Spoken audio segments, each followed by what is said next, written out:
Sa baryo namin, may isang matandang balete na kahit tanghaling tapat ay walang naglalakas loob lumapit.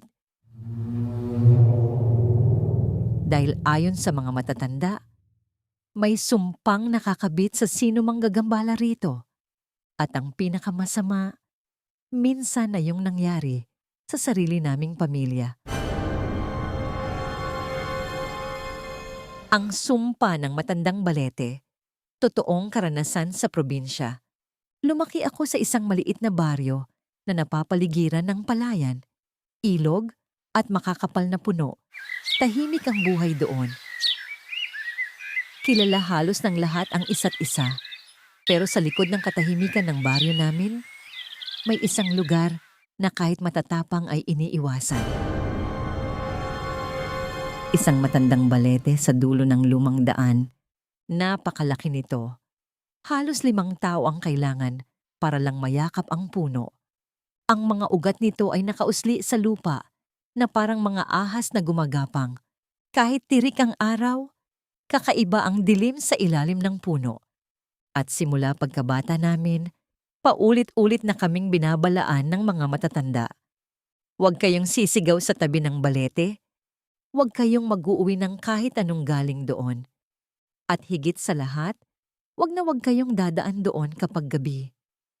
Nung bata ako, akala ko panakot lang yon. Hanggang sa dumating ang gabing nagpabago sa tingin namin sa lugar na yon habang buhay.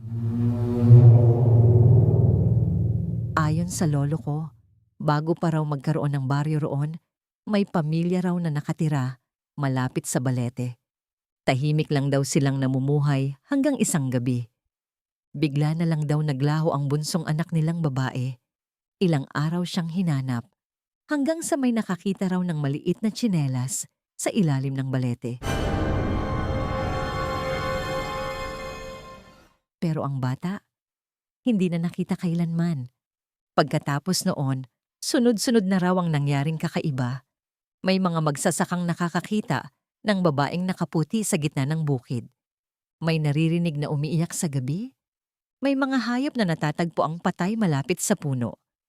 At may ilang taong umamin na parang nawawala raw sila sa sarili kapag napapadaan doon. Pero dahil wala namang matibay na ebidensya, unti-unting naging alamat na lang ito sa baryo. Hanggang sa may nangyari sa tiyuhin ko, taong 2018, tag-ulan noon. Ang tiyuhin kong si Edgar ay kilalang matapang sa baryo. Hindi siya naniniwala sa multo o sumpa. Madalas pa nga niyang pagtawanan ang mga kwento tungkol sa balete. Isang gabi, galing siyang bayan matapos magbenta ng gulay. Bandang 10:00 na ng gabi nang umuwi siya. Malakas ang ulan noon at maputik ang daan, kaya nagdesisyon siyang dumaan sa shortcut malapit sa balete. Bago siya umalis sa bayan, may matandang lalaki pang nagsabi sa kanya, "Iho, kung ako sa'yo, hintayin mo ng umaga." Ngumiti lang siya. Wala akong kinakatakutan. Hindi niya alam, iyon na pala ang gabing sisira sa katahimikan ng buhay niya. Habang binabaybay niya ang madilim na daan, napansin niyang tila walang tunog ang paligid. Walang kuliglig, walang palaka, walang aso.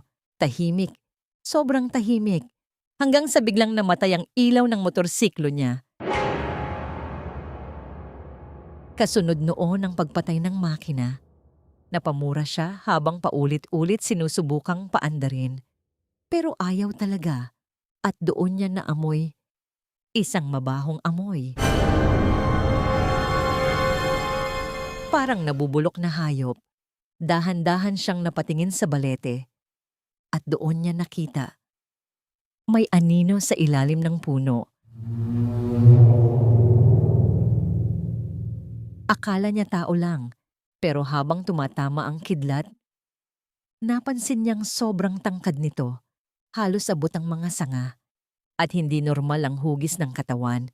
Mahahaba ang mga braso, payat na payat, at tila nakayuko habang nakatingin sa kanya. Biglang may narinig siyang mahinang iyak. Mahina lang sa umpisa, hanggang sa palakas ng palakas. At maya-maya, may babaeng nakaputi na dahan-dahang lumabas mula sa likod ng balete. Basang-basa ang buhok nito. Hindi makita ang mukha. Naglalakad ito papunta sa kanya. Dahan-dahan.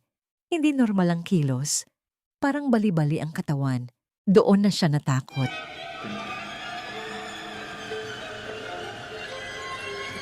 Sinubukan niyang itulak ang motorsiklo pero sobrang bigat nito na parang may humihila. Hanggang sa marinig niya ang malamig na boses ng babae. Bakit ka bumalik? Nanigas siya. Hindi siya makasigaw. Hindi siya makagalaw. At nang muli siyang tumingin, nasa harapan na niya ang babae. Sobrang lapit. At doon niya nakita ang mukha nito. Namumutla. Mahahaba ang mata. At ang bibig, punong-puno ng putik. Biglang may malakas na hangin. Nagsimulang gumalaw ang mga ugat ng balete na parang buhay. May narinig siyang maraming bulong sa paligid.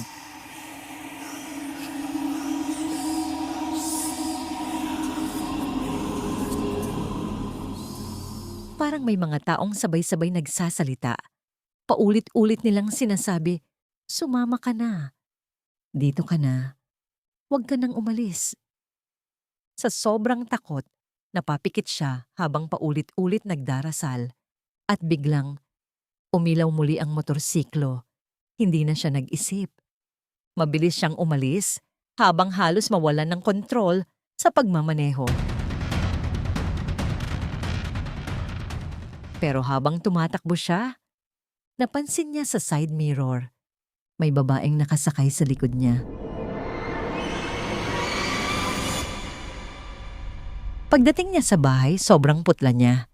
Hindi siya makapagsalita ng maayos. Nilagnat siya kinabukasan. Pero hindi ordinaryong lagnat.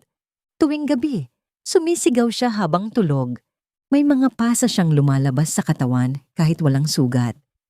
At minsan, bigla na lang siyang tumatawa mag-isa.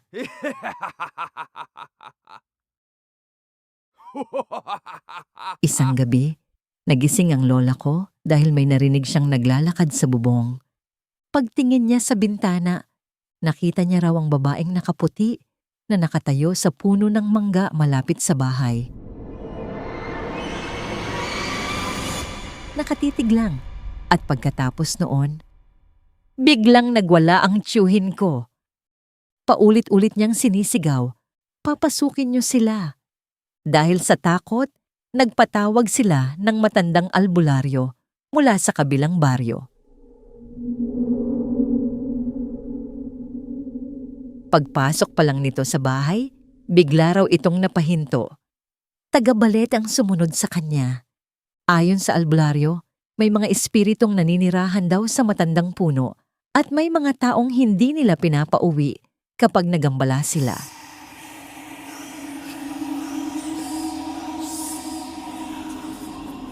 Nagsagawa siya ng ritual buong gabi. May mga kandila, dasal, usok ng insenso. At habang ginagawa iyon, biglang lumamig ang buong bahay. May kumakatok sa dingding. May umiiyak sa labas.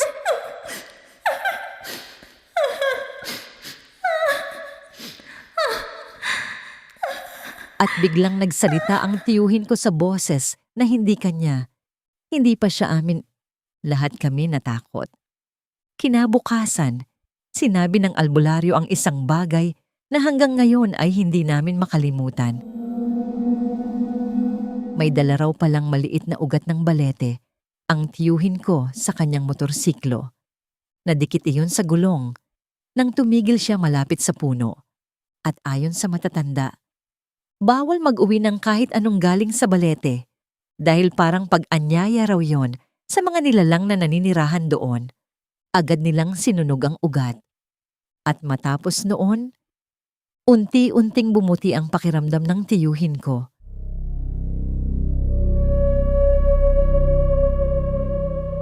Pero simula noon, hindi na siya dumaan muli sa lugar na yon.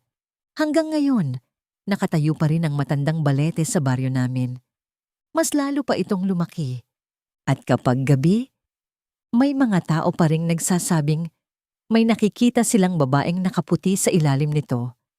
Minsan umiiyak, minsan nakatingin lang sa dumadaan. At sa tuwing mapapadaan kami roon, hindi namin maiwasang bilisan ang lakad dahil may pakiramdam na parang may matang nakatingin mula sa kadiliman. Naghihintay.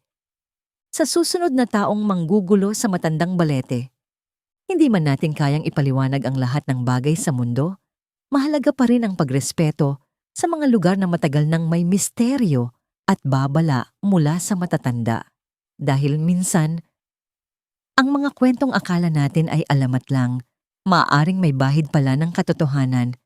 Kung ikaw ang nasa sitwasyon ng tiyuhin ko, tatapangan mo bang dumaan sa ilalim ng matandang balete sa kalagitnaan ng gabi? I-comment mo ang pinakanakakatakot mong karanasan sa probinsya at follow mo ako para sa mas marami pang totoong horror stories.